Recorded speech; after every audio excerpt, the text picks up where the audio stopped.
Hey guys, welcome back to my channel. So today I'm just going to be sharing with you guys some of my tips as to how to find more time for sewing or crafting. Specifically when we talk about sewing. But I know for me, being full-time and also going back to school in the fall, it's difficult to really find a lot of time to sew and make things, especially, I'm so passionate about it. I don't want to just, give it up. So these are just some of my tips as to, how to keep it going and, some things that you can do to make it easier for you. The first tip is to sew a little bit every day. This is one of my biggest things. It's, I know for me, sometimes there has been days where like I have a day off and I just sit around and just make, a garment. But sometimes I don't always have those times to do a lot of that stuff.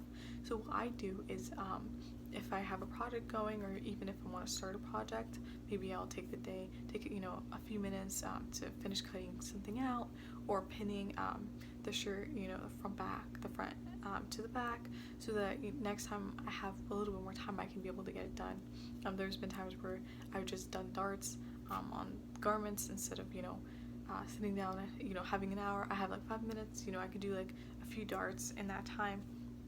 The small sewing and pinning, different things like that can make such a big difference in the long run. It can set you up for a day when you have a little more time or a few hours or whatever.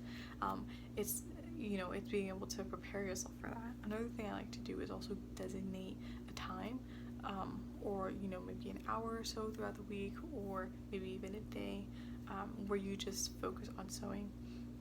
For me, being able to I work a lot and I don't always have a lot of time. I work sometimes 9 to 5, and then there's other days where I work 5 to 10. So my schedule always fluctuates, but I always try, especially the days that I go in later, to maybe have to take away an hour, just set it apart just for my sewing and my crafting, where I just sit down and focus on project that I'm working on. I know today I'm going to be cutting out fabric for a t-shirt. Being able to just set aside like 30 minutes to an hour or however long you have a week can really help make a difference. Especially for me, I'm a little bit more advanced in certain things. I know a little bit. There's certain patterns that I make a lot, so I can make it quicker. And so for me, being able to set aside an hour or two can help me get through a project way quicker than if I, just didn't get to it all that week. So another thing is good to do is also to batch sew.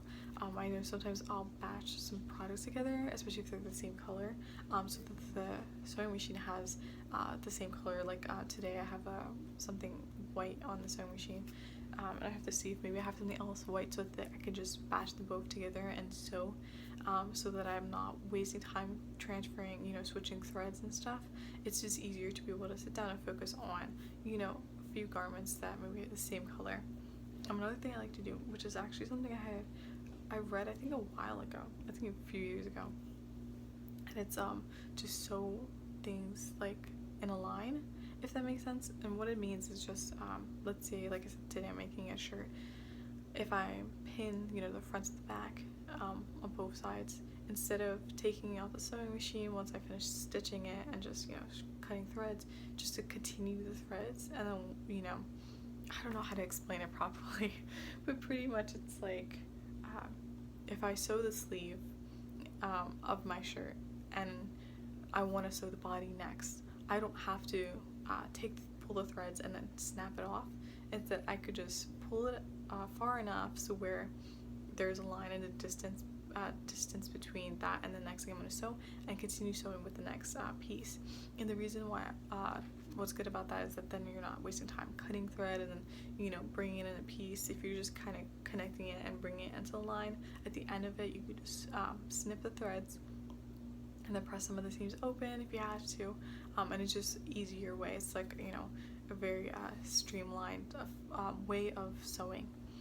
The next thing is to have a prep day.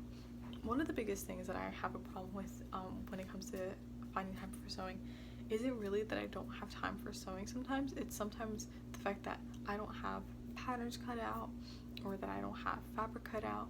So to be able just to have one day, maybe once a month or something like that, where you just sit down and just batch cut out a bunch of patterns or fabric and things like that, so that then when you actually have some time to sew those things, they're all ready, they're all, you know, packaged together, you know, in different maybe envelopes or like little bins where you can just pull them out and pin them together, you know, pin the fabric together, the, you know, pattern pieces, instead of having to you know, start all over again and just cut out patterns and cut out fabric. You know, so just that's the biggest time waster, is, you know, the fabric cutting and the pattern cutting, you know. So to be able just to have a day where you just do just that and get that done can really set you up for having more time to actually sit in the sewing machine and sew. So yeah, so that's all the tips I have for you today. I hope you enjoyed, and if you have any tips, definitely put them in the comments. I would love to hear how do you guys find time to sew. Don't forget to like and subscribe, and I'll see you next week. Bye.